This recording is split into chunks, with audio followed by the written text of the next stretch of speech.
এত রাত হয়ে গেল, এখন তো নেদন ঘরে এলো না। এই জন্য আমি বলেছিলাম ওকে যে বেশি রাত অব্দি বাইরে থাকিস না, তো আমার কথা শুনবে তবে তো।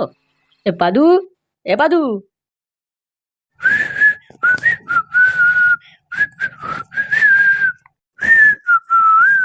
এই কিরে, আমার কথা শুনতে পাচ্ছিস? কি হয়েছে? হ্যাঁ, সারাদিন ডাকা ছাড়া কোনো কাজ নেই মনে হচ্ছে রে। সালা একটু শান্তিতে শোবো কি, সেটা শুতেই দিচ্ছে না আমাকে।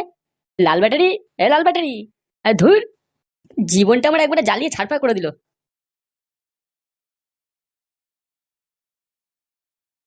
না, এতবার ডাকছি, এই ছেলেটা তো কানে কোনো কথাই যাচ্ছে না।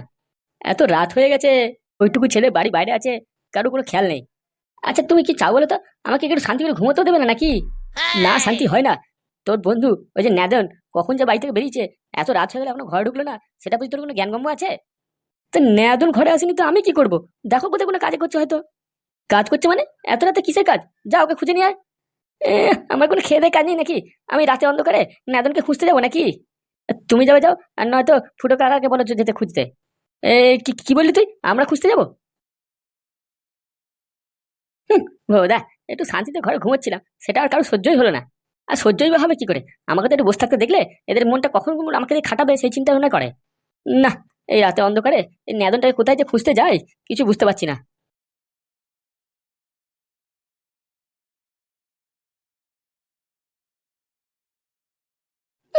আহ, উম, উম, আদুরে, আদুরে, কি করে? এই মেরেছে। এ পাদুদার ঘর থেকে এটা কিসের শব্দ আসছে? এই এটা তো পকপকে আওয়াজ না? আর পাদুদা তো কাজের সূত্রে বাইরে রয়েছে 2 বছর হয়ে গেল। তো এই পাদুদার ঘরে এটা কে ঢুকেছে? এই, অনেক রাত হয়েছে, এবার তোরা চুপ কর। সেই সকাল থেকে তোদের এই নাচন কদন চলছে, আর তোদের আনন্দ করতে হবে না তো নাচ করা কিসের? আর নেদন, তুমি এবার ঘরের দিকে যাও, অনেকটা রাত হয়েছে। যাও, তোমার বাড়ির লোক তোমার খোঁজাখুঁজি করবে। মা, বলছি নেদন আর কিছুক্ষণ থাকুক না, বেশ তো ভালোই লাগছে। না, এত রাতে আর এত মজা নাচ গান করতে হবে না। চা, এবার তুই ঘরে যা, তুইও শুবি চ। এই শোন, তাহলে আমি এখন যাই, বুঝতে পারলি? কালকে কাজের কথা বলবো খুনি। হ্যাঁ যা, কি আর বলবো।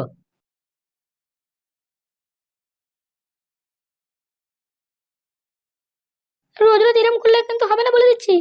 এইভাবে 100-150 টাকা নিয়ে আমি চলতে পারবো না। কাল থেকে যদি 300-400 টাকা দাও তবেই আসো। আরে কি বলো বৌদি, হ্যাঁ তোমার সাথে কি আমার এই সম্পর্ক নাকি? এতদিন ধরে তোমার কাছে তো আসছি, হ্যাঁ, তো এইটুকু যদি ছাড় না দাও তাহলে আমি কি বলি বলো তো? আমি তো তোমার প্রথম কাস্টমার, হ্যাঁ, সেই কবেকার কাস্টমার বলো তো? আমার সাথে এসব টাকা পয়সা নিয়ে ঝামেলা করো না। এই না না, আমার এখন একটাই কথা, যদি ওই 300-400 টাকা দিতে পারো তাহলে এসো আমার কাছে, নাহলে ছাড়ো, বাদ দাও। আরে বৌদি, ওসব কথা ছাড়ো, আজকে তো যাই, তারপর কালকেরটা দেখেছি। এই কেস খেয়েছে। হ্যাঁ, বৌদি আজকাল ঘরে খরিদ্দার ঢুকাচ্ছে। পাদুদার চলে যাওয়াতে বৌদি যে পেছনে এরম কাণ্ড কারখানা করবে, এটা তো আমি ভাবতেও পারিনি। না, ব্যাপারটা যখন চোখে পড়েছে, এর তো আজকে একটা ব্যবস্থা করতেই হবে। যে ফুটো, আমাদের কিন্তু বদলা নিতে হবে, ভুলে গেলে চলবে না তোর সাথে এরকম ঘটনা ঘটার জন্য। আর হাগুদা, তোমায় কি বলবো, আমার মাথা এখন আর কাজ করতেছে না। আমার আগে শরীরের যন্ত্রণাটা মিটুক, তারপর দেখবো। আমার তো মনে হচ্ছে আমাদের এই গ্রাম থেকে তাড়িয়ে এরা ছাড়বে। যা বাইরে থেকে সব লোকজন নিয়ে এসছে, আমরা মনে হয় এই গ্রামে টিকতে পারবো না। আর বলো না, তোমার এইসব কথা শুনে দেখছো তো আমার বউটা কেমন ভয় পেয়ে গেছে। আরে ছাত্র, তো বউ তো বলেছে ও আর ভয় খাবে না কো। বলা যায় না, আবার যদি কেউ ধরে পড়ে নেয় ওকে। না না, তোর বউ অত দেখতে সুন্দর নয়, বুঝতে পেরেছিস? তবে হ্যাঁ, আমার বউয়ের যে ওই রান্নার অর্ডার চারধারে ছড়িয়ে গেছে না, ওটাতে একটু রিস্ক আছে, বুঝতে পারছি। তোর বউ যে ওই পশ্চিম পাড়ায় 300 লোকের শ্রাদ্ধের আয়োজন করতে যাবে, তুই যাবি না সঙ্গে? হ্যাঁ রে ঝ্যামনা, তুই যা। তা সংসারের জন্য কিছু টাকা পয়সা তো আসবে বেশি। সে তো বলেইছে ও 3,000 টাকা দেবে। আমি গেলে কি ওটা একটু বেশি দেবে? এই হ্যাঁ হ্যাঁ, তোর বউ যখন পারবে 300 লোকের রান্না করতে, তুই বলবি না যে আমি একটু সাহায্য করে দেবো, আরো আমাকে কিছু টাকা দিতে? হ্যাঁ, সেটা করলে হয়। আমার বউ তো বললো যে সঙ্গে গিয়ে একটু পেঁয়াজ ফেয়াজ গুলো ঠুকে ঠাকে দিলে কাজটা হয়। কিন্তু টাকা বেশি দেবে কি আমাকে? আরে তুই ন্যাদনে লাল ব্যাটারিকে পাঠাবি না, বুঝতে পেরেছিস? ওদের নাম যে নিলি, ওরা নাম নিলে ওরা আবার টাকা চেয়ে বসবে এখনই। তুমি কি বলে হাগুদা, আমি পেঁয়াজ ছুলবো? আমি কি পারি? তুই বুঝছিস না কো, আমাদের এই পরিস্থিতি হাল। এই সময় যদি একটু টাকা বেশি আসে হাতে, তাহলে আমাদেরই ভালো হয়। আরে ঢ্যামনা, আমি যে বললাম তোর বউকে খাবার দাবারের কথা, ওই এখন তো ডাকলো না আমাকে। কেন, জেলেতে তো পাউরুটি খেতে পারিস নি, তাই না? তোর বড্ড কষ্ট হয়েছে বল। আরে ওই তো আমার বউ তোমাকে ডাকলো, তো যাও। সবই তো রান্না বান্না করা আছে, হাত মুখ ধুয়ে এসো আর খেতে বসে যাও।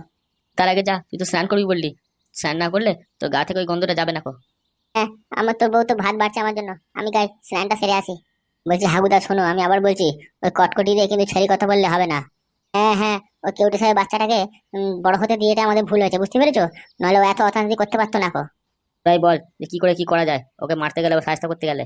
এবার খালি পাদুকে এখানে ঢুকতে দাও, তারপর মালটার ব্যবস্থা কিভাবে করতে হয় সে দেখছি আমরা। আমি ছাড়বো না। শালা আমার বন্ধু ফুটোকে জেলে ঢুকিয়ে মেরেছে, অত সহজ? আর ফুটোদা, তুমি জেলের কথা বলছো, আমার তো জেলের কথা মনে করলেই আমার একবারে শরীরটা ব্যথা হয়ে যাচ্ছে। চিন্তা করিস না, আমি তো আছি তোর সাথে। তোর ব্যথা কোথায় কোথায় যে সব ব্যথা আমি দূর করে দেবো। দয়া করে তুমি আর জেলের কথা বলো না, বুঝতে পারলে? লোক সমাজে আমাদের কোনো মান সম্মান আর থাকবে না গো।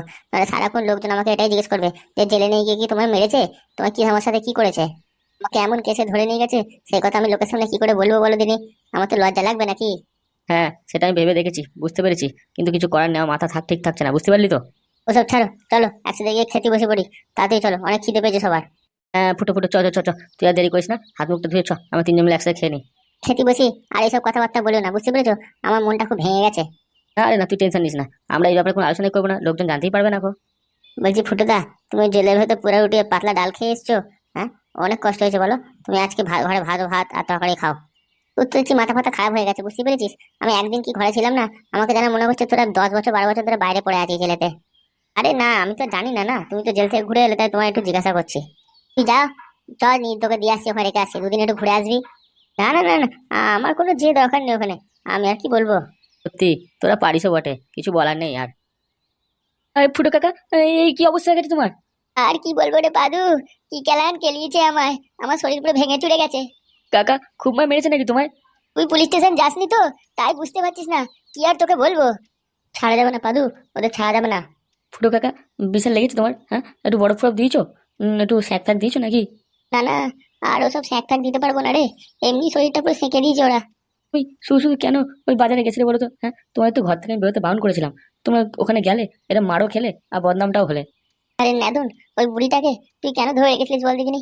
তো কি করবো, ওকে ছেড়ে দেবো বলো? হ্যাঁ পাদু, ওরা চাইছে জানিস আমাদের এই গ্রাম থেকে খেদিয়ে দেবে পুরো একবারে। তো সহজ না, অত সহজ না আমাদের তাড়ানো এখান থেকে। নারকেল বেগমের মাথা থেকে এরকম উল্টোপাল্টা বুদ্ধি বেরোয়, এ কিন্তু ঠিকই বলেছো তোমরা। দেখ পাদু, তুই চলে এসেছিস, এবার কিন্তু উচিত মতো শাস্তি দিতে হবে। আমি জানতাম পাদু যদি এখানে থাকতো না, আমাকে কারো ক্ষমতা ছিল না জেলে নিয়ে যাবে। এখন পাদু সবার পিন্ডি পুরো চটকে দেবে, তাই তো ও কাকা গায়ে হাত তুলেছে। হ্যাঁ, এটা তো তোমরা ঠিকই বলেছো, পাদুদা চলে এসেছে, এবার সব মজা দেখাবে। লাল ব্যাটারিটা কোথায় গেল? হ্যাঁ, এর তো কোনো পাত্তাই পাচ্ছি না আমি। পাদুদা, তুমি চলে এসছো পাদুদা, এরকম লাল ব্যাটারি। হ্যাঁ রে, লাল ব্যাটারি, তুই এখন কোথায় ছিলিস? হ্যাঁ, তুই কত খুঁজছিলাম। আর বলবে না, কত রকম কেস হয়ে গেছে এদিকে, পাদুদা বুঝলে? কেন, কি হয়েছে এখানে? বলতে বড় বড্ড খারাপ লাগতেছে, বুঝতে পারলে, কিন্তু কি করব, নিজের চোখে দেখেছি, বলতেই তো হবেই। কি দেখেছিস নিজের চোখে, বল দেখি। হ্যাঁ, পাদুদার বউ, আমাদের বৌদি। কি হয়েছে? পাদুর বউয়ের কি হয়েছে? হ্যাঁ, আর বলবি না, পাদুদার বউ লোকের ঘরে ঢুকিয়ে কি সব করছে, কথাবার্তা বলছে। এই লাল ব্যাটারি, তুই এসব কি বলছিস? প্রথমে আমারও বিশ্বাস হচ্ছিল না, কিন্তু আমি নিজের চোখে দেখেছি। না না না, তোর নিশ্চয়ই কিছু ভুল হচ্ছে, তুই কিছু বুঝতে ভুল করেছিস, বুঝলি লাল ব্যাটারি? কি করে বলবো যে আমার বুঝতে ভুল হয়েছে? আমি তো নিজের কানে শুনেছি। নিজের কানে কি শুনেছিস? হ্যাঁ, কি শুনেছিস? বৌদি ওই লোকটাকে বলছিল আমাকে 100 150 নয় 400 500 দিতে হবে, তবে এসো আমার বাড়িতে। কি hore এই কি, এইসব কি কথাবার্তা শুনেছিস?